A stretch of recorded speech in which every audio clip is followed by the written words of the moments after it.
Ako si Roman, 42 years old, single at kasalukuyan nakabase sa Pilipinas. Ako ay ngayon nagtatrabaho sa House of Representatives.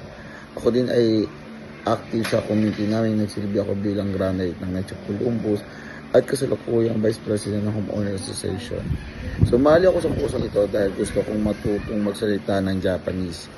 Pangarap ko rin magpunta sa Japan at makahanap ng trabaho doon.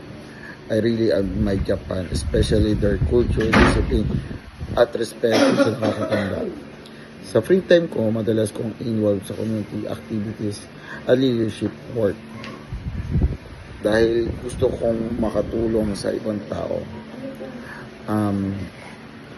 Kung ako ay Hapon, ang magiging pangalan ko ay Rida. Pinili ko ang pangalan ito dahil ang ibig sabihin nito ay leader na sumasalamin sa aking mga tungkulin sa aming komunidad at kung paano ko nakikita ang aking sarili bilang isang taong gumagabay at naglilingkod.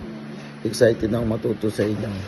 Yoroshiku Ogie Shimasu.